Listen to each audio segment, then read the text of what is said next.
El día de hoy hablaremos de justicia y misericordia. No podemos profundizar, pero sí vamos a dar algunos elementos que nos pueden ayudar en nuestro crecimiento espiritual. Y quiero leer para empezar en Romanos capítulo 9, verso 15 al 18. Dice la palabra, porque él dice a Moisés, hablando de Dios, tendré misericordia del que yo tenga misericordia y tendré compasión del que yo tenga compasión. Así que no depende del que quiere ni del que corre, sino de Dios que tiene misericordia. Verso 17, porque la escritura dice a Faraón, para esto mismo te he levantado, para demostrar mi poder en ti y para que mi nombre sea proclamado por toda la tierra. Así que Dios tiene misericordia del que quiere y al que quiere endurece, termina el verso 18. Esta es una porción que tiene muchos matices que nos cuesta a veces digerir. Lo primero es que dice que tendré misericordia del que yo tenga misericordia. En otras palabras, tú no tienes parte en esta decisión. Esto lo hago yo. La misericordia es mía. La misericordia por concepto, por definición, no es una obligación. La misericordia es de Dios en su perfecta y santa voluntad. Así es que él lo dice, tendré misericordia del que yo tenga misericordia y tendré compasión del que yo tenga compasión. De esto es algo que me encargo yo. Así que no depende del que quiere, lo explica, ¿no? Ni del que corre, sino de Dios que tiene misericordia. Y luego habla de Faraón. Dice que si lo levantó fue para demostrar mi poder, dice Dios, en ti, y para que mi nombre sea proclamado entre la tierra, en toda la tierra. Esto es algo importantísimo porque resulta que a veces perdemos de vista que el centro es Dios, que no es el hombre, sino es Dios. Y el verso 18 es más fuerte aún, así que Dios tiene misericordia del que quiere y al que quiere endurece. Y aquí vemos qué pasa, cómo es que Faraón recibe una plaga, luego se ablanda, pero dice que Dios lo endurece y luego no deja salir el pueblo, viene otra plaga, lo endurece y no deja salir el pueblo, viene otra plaga. ¿De qué estamos hablando? Hay una manipulación aquí. Lo que estamos mirando en realidad es el juicio de Dios que ha llegado sobre Egipto. La maldad de Egipto ha llegado a un límite donde Dios derrama su justicia. Y esa justicia santa y perfecta era algo que merecía totalmente el pueblo egipto. La esclavitud de los israelitas, la adoración, era un pueblo idólatra, en fin, y tanta maldad que había dentro del pueblo que llega el juicio a ellos. Y esto es lo que estamos mirando aquí. Esas son las cosas que a veces nos preguntamos, ¿cómo Dios hizo eso? Es que no entendemos que la justicia de Dios es derramada y es una justicia santa. Ahora, en Romanos capítulo 5, verso 9 al 11, vamos a leer cómo éramos enemigos de Dios y cómo hemos hecho las paces con Dios, no por nuestras propias fuerzas, leámoslo. Entonces mucho más, habiendo sido ahora justificados por su sangre, hablando del sacrificio de Cristo, seremos salvos de la ira de Dios por medio de él. Porque si cuando éramos enemigos fuimos reconciliados con Dios por la muerte de su Hijo, mucho más ahora, habiendo sido reconciliados, seremos salvos por su vida. Wow, verso 11. Y no solo esto, sino que también nos gloriamos en Dios por medio de nuestro Señor Jesucristo, por quien ahora hemos recibido la reconciliación. En otras palabras, éramos enemigos y ahora por Cristo hemos sido reconciliados con Dios y somos ahora amigos de Dios. Ahora, dentro de ello nos explica esta porción algo muy importante, y es que dice que esa reconciliación ha sido por medio del derramamiento de la sangre de su Hijo. Y dice que la ira de Dios viene y nos ha librado de su propia ira. Eso dice el verso 9. Seremos salvos de la ira de Dios por medio de Él. O sea, Él mismo provee a su Hijo su sacrificio perfecto y por medio de ese sacrificio nos reconcilia con Él. Entonces, ¿qué hemos hecho nosotros? Nosotros hemos recibido la reconciliación, hemos recibido la bendición de ser hechos hijos de Dios. Y lo único que nosotros hacemos por la obra del Espíritu Santo que ha venido a tocar nuestra vida, que nos ha dado vida según Pablo en el libro de Romanos, dice que estábamos muertos en nuestros delitos y pecados, pero Él nos dio vida. Ahora pudimos responder al llamado de Dios y por eso es que tenemos vida, hemos sido regenerados y estamos en un proceso de santificación constante que nos hace acercarnos más a Dios. Así que Dios nos ha librado de Él. Escúcheme bien lo que estoy diciendo. Nos libró de Él, de su ira, por medio de su Hijo. Importantísimo esto. Bien, ahora en San Lucas capítulo 13. Vamos a leer varios versículos. Vamos a encontrar dos casos aquí donde vemos justicia de Dios y vemos misericordia de Dios. Dice el verso número 1. En esa misma ocasión había allí algunos que contaron a Jesús acerca de los galileos cuya sangre Pilato había mezclado con la de sus sacrificios. Él les respondió: ¿piensan que estos galileos eran más pecadores que todos los demás galileos porque sufrieron esto? Les digo que no, al contrario, si ustedes no se arrepienten, todos perecerán igualmente. ¿De qué están preguntando estos seguidores de Jesús? Este grupo de personas que le seguían por los milagros y porque veían algo en él que no era de este mundo. Pero ellos estaban haciendo aquí una cuestionante. Era algo bastante sigiloso, pero le estaban diciendo: Señor, ¿qué pasa? ¿Cómo pudo Dios permitir esto? Estos sacerdotes estaban ofreciendo un sacrificio a Dios, estaban adorando en el templo y llegaron unos romanos, unos soldados y les quitaron la vida y la sangre de ellos se mezcla con el sacrificio que estaban ofreciendo. ¿Qué está pasando? O sea, ¿por qué Dios lo permitió? ¿Cómo pudo Dios permitirlo? Y aquí ellos están preguntando acerca de justicia. ¿Por qué la justicia de Dios fue derramada sobre ellos? ¿Por qué no se derramó misericordia? Esa era la pregunta de los seguidores de Jesús. Miremos siempre Lucas 13, versos 4 y 5. ¿O piensan, dice Jesús, que aquellos 18 sobre los que cayó la torre en Siloé y los mató, eran más culpables que todos los hombres que habitan en Jerusalén? Les digo que no, al contrario, si ustedes no se arrepienten, todos perecerán igualmente. Y aquí el Señor está reafirmando con otro ejemplo similar al anterior. Recordemos esto de la repetición tan importante en la cultura judía. Y ahora está diciendo, miren, el problema es que ustedes no han entendido que hay una justicia de Dios que es derramada. Hay una torre que no es una persona, es algo inanimado. Y esta torre se cae y mata a 18 personas. ¿Creéis que esos 18 murieron porque eran más culpables, eran más malos que todos los de Jerusalén? Y Jesús les dice, estáis equivocados. No, no fue así. Al contrario, si no os arrepentís, y la cuestionante siempre es hacia ellos, si no os arrepentís, moriréis de igual manera. En otras palabras, aquí hay dos cosas. Hay una justicia que es derramada y hay una misericordia. Nosotros nos sorprendemos por la justicia, pero no nos asombramos por la misericordia. La pregunta entonces, ¿cuál debería de haber hecho esta gente? ¿Por qué yo no fui sacrificado? ¿Por qué no me mataron en el templo a mí? ¿Por qué fueron ellos? ¿O por qué no fui yo el que iba caminando en la calle y la torre me cayó a mí? Porque no me asombra la misericordia. Dios me ha mostrado a mí su misericordia. Por eso ahora respiro, vivo, trabajo, hago lo que hago por la misericordia de Dios. Cada vez que amanezco, comienzo a respirar. Cuando me muevo, cuando tengo energías para trabajar, tengo habilidades, conocimientos que me hacen vivir en este mundo. Y todo es por misericordia y gracia de Dios. Esa misericordia que se derrama sobre nosotros, justos e injustos, buenos y malos. Y nosotros decimos, ¿y por qué le pasa eso a la gente buena? Porque pensamos que buenos son los que son buenos delante de nuestros ojos, pero no hay nadie que sea bueno y justo. Todos somos pecadores. Pero ¿saben una cosa, hermanos?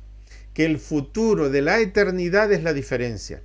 ¿Dónde están aquellos seguidores que están siguiendo a Cristo de verdad y que están bajo, o más bien estamos nosotros como discípulos sumergidos en Él. O sea, a pesar de nosotros, de nuestras infidelidades, en medio de nuestras caídas, en medio de nuestros fracasos, el Señor nos cubre porque ha pagado por nosotros. Dice, no depende de ti, depende de Él que tiene misericordia, no depende de mí.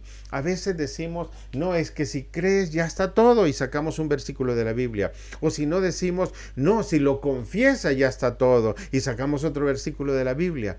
Hermano, pero la Biblia entera es toda una historia y en esa historia tenemos que leer todo lo que Él nos habla a través de su palabra. Y esto quiere decir que es su misericordia.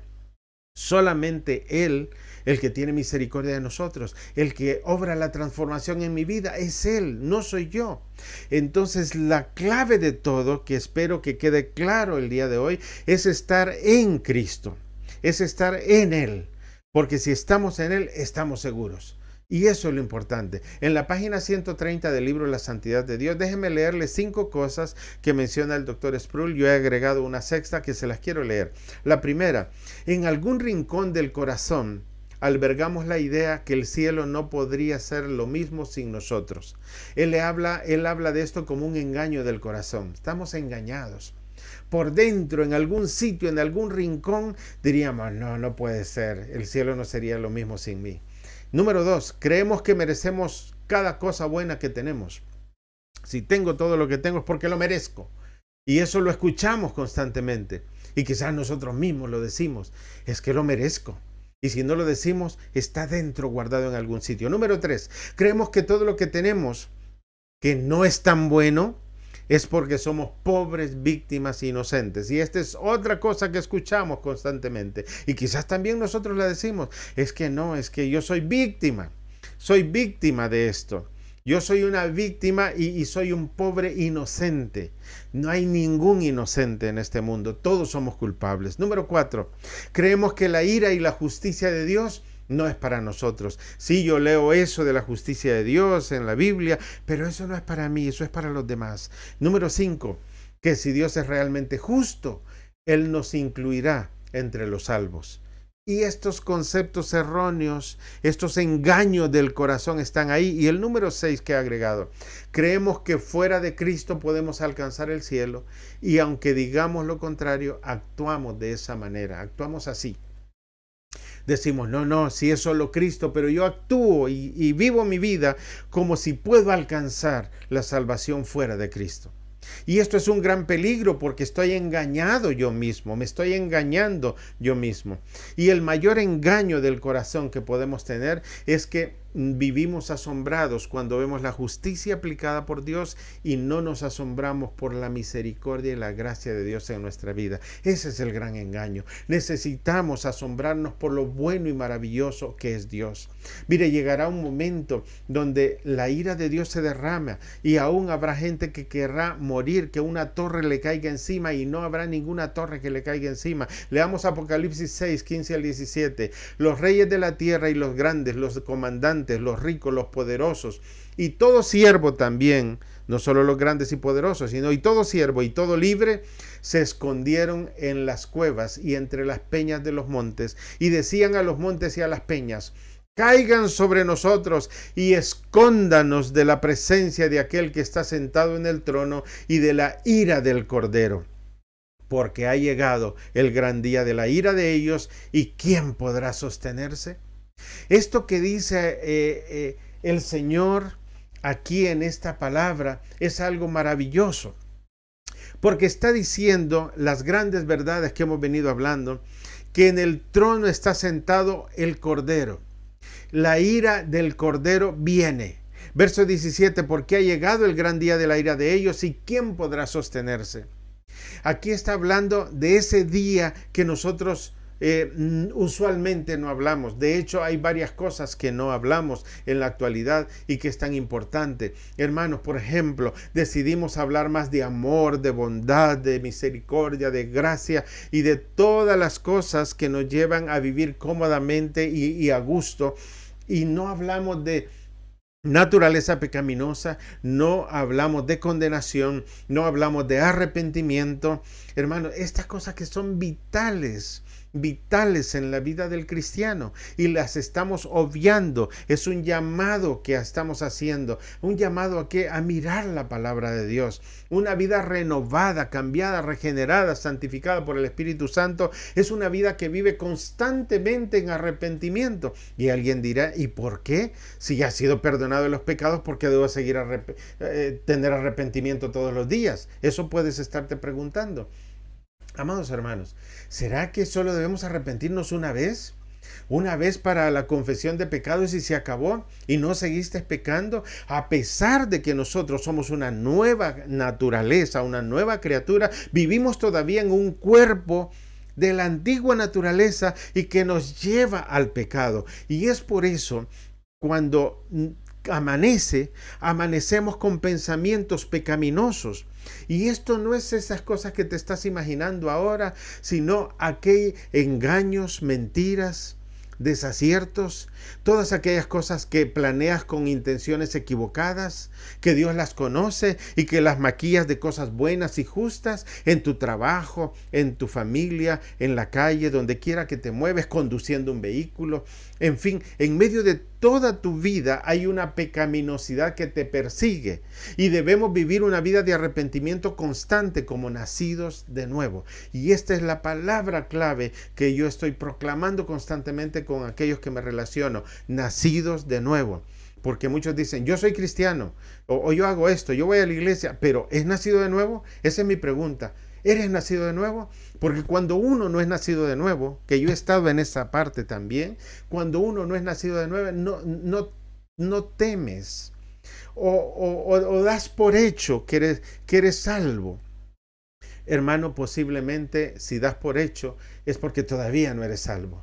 O sea, cuando das por hecho y vives una vida pecaminosa, una vida alejada de Dios, es posible que estés equivocado. Es revisar lo que ha pasado en tu corazón de verdad y correr a Cristo. Ese es el llamado que te puedo hacer. Corre, corre. Salmos 97, del 1 al 6, dice, Jehová reina, regocíjese la tierra, alégrense en las muchas costas, nubes y oscuridad alrededor de él. Justicia y juicio son el cimiento de su trono. Verso 2, justicia y juicio son el cimiento de su trono.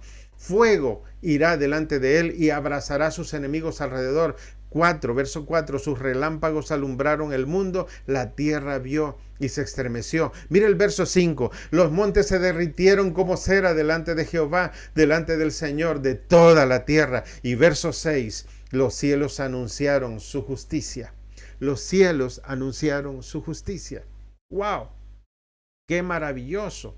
La justicia de Dios es algo real. En el libro de Hechos, capítulo 17, verso 31, dice la palabra, porque Él ha establecido un día en el cual juzgará al mundo en justicia, por medio de un hombre a quien Él ha designado, habiendo presentado pruebas a todos los hombres cuando lo resucitó de entre los muertos. ¿Qué dice, hermano? Déjeme abrir un poquito más aquí. Dice, Él ha establecido un día en el cual juzgará al mundo en justicia por medio de un hombre a quien Él ha designado. Dice que va a juzgar un hombre que ha sido designado. ¿Quién es? El único que puede ser es nuestro Señor Jesucristo. Ha sido designado para juzgar al mundo. Esto significa que Él es mi abogado y cuando me presenta para el juicio final, Él es el juez también. Veis que al principio dijimos que Él nos va a librar de la ira de Él por medio de Él. Pues es lo mismo que estamos hablando ahora mismo. Qué linda es la palabra del Señor. Hermanos, deberíamos de asombrarnos todos los días de nuestra vida de su misericordia. Deberíamos de asombrarnos no de las cosas malas que vemos, que es justicia o juicio que cae sobre este mundo, pero viene todavía el gran día de la ira, dice la palabra. Pero debemos vivir agradecidos. Termino con por lo menos 4 preguntas. ¿Te asombra su misericordia en tu vida? ¿Te asombra que aún estás vivo el día de hoy? ¿Te asombra tu salvación a pesar de ti? ¿Te asombra tu cielo nuevo y tierra nueva que tiene preparado para ti? Estas son las cosas que deberían asombrarnos, que a pesar de mí tiene todo ello y soy salvo por su gracia.